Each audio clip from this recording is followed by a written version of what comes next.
If the Fed keeps raising rates, what will break first in your opinion? Real estate market, stock market, the reverse repo market? What's concerning you, Peter? Well, the Fed maybe raises one more time, but it's not how many more hikes do they do before they break something. It's keeping rates at these levels for a longer period of time that has the potential to break things. And that is because we went through a period of, call it 15 years of extraordinarily low interest rates. So every borrower, whether it was a household or a business, took advantage of those very low interest rates. Right. And then all of a sudden in 1 year, you go vertical with interest rates. So every loan that's coming due in 2023, whether that's an adjustable rate mortgage, whether that's floating rate debt that's resetting potentially monthly or quarterly for businesses, or maybe a fixed rate loan that's coming due this year, that loan that's going to be taken on is going to be at a much higher interest rate than the loan that's coming due, assuming it's not paid off. So you mentioned commercial real estate. So let's just say 2020, I decide to build a multifamily apartment, or I buy an existing one. And well, let's just say I build one. So I take out a construction loan, it takes me 2 to 3 years to build it, called 3 with supply constraints that we've seen. And then when the project is done, assuming I didn't lock in a fixed rate, well, I convert that construction loan to a conventional loan. But now that interest rates are much higher, that 2 3/4 construction loan percent is going to be a 7 to 8% loan. Wow. So whatever budget numbers I penciled out in 2020 make a lot less sense in 2023. I'm either having to come up with more equity, I'm going to have to raise rents more aggressively, which of course is now getting more difficult, or I'm going to have to restructure something with the bank or hand back the keys. So like the Fed watch tool on interest rates is predicting another 25 basis points. There's a 70 or 85% chance in March. And then after that, I think it was saying like 25, I think there's a 0% chance that they'll pause. So what do you think they'll actually do? Do you think that's more likely, Peter? I think maybe we got one left. One left. Yeah, but whether they do 1 or 2, it doesn't matter. We're close to the end. I think the people have to understand that stopping the rate hikes is not a form of easing. Right. And like I said, keeping rates higher for longer is a consistent form of tightening. Just in the reverse, when the Fed kept rates at 0 for 7 years, in their eyes, that was a consistent form of easing. In your opinion, are we past the point of no return in the United States, like with debt and spending that is completely out of control? Are we heading for the same fate as the Romans? Well, I never want to say the point of no return. This country has always found a way to kick the can or figure it out.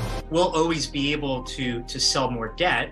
The problem is that it has the potential of being priced at a much higher rate.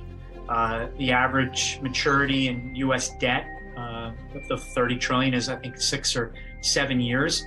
So we do have some time, but there are a lot of T-bills that are maturing this year that are going to get repriced higher. And then next year, we're going to have a whole new set of T-bills that are going to mature and get repriced higher. And interest expense for the U.S. government will be $1 trillion at some point soon.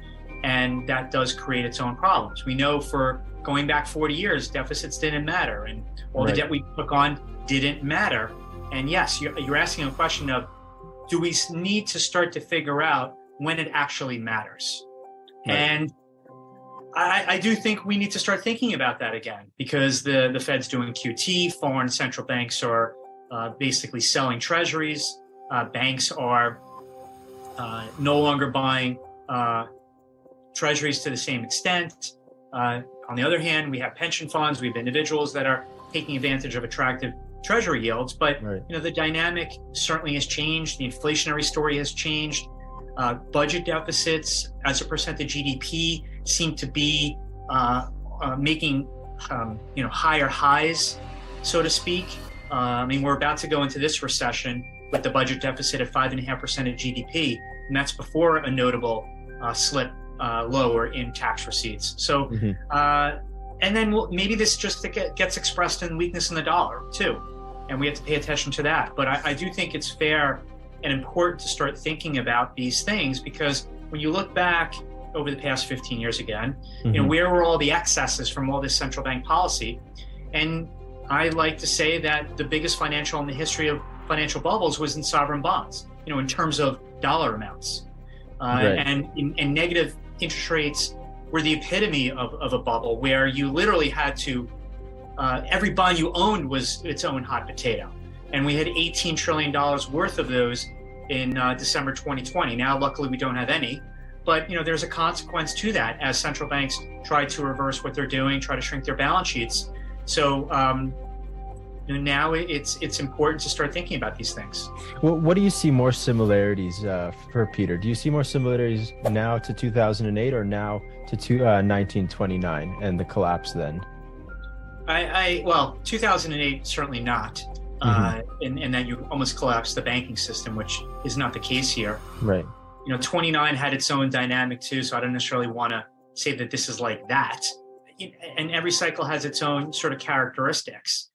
So a lot will depend on, can central banks sort of unwind this party that we had without causing losing control of their bond markets. And I say losing control because, yeah, the Fed has raised short rates to 15-year highs, but the long end has been relatively contained.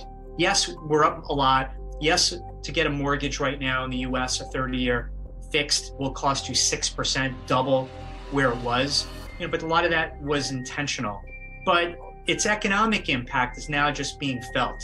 And as I said, as the year progresses, I mentioned commercial real estate, but just imagine if you had a 7-year ARM when you bought your house 7 years ago, and now it's going to get repriced. Or if you are a business that had floating rate debt, it's getting repriced.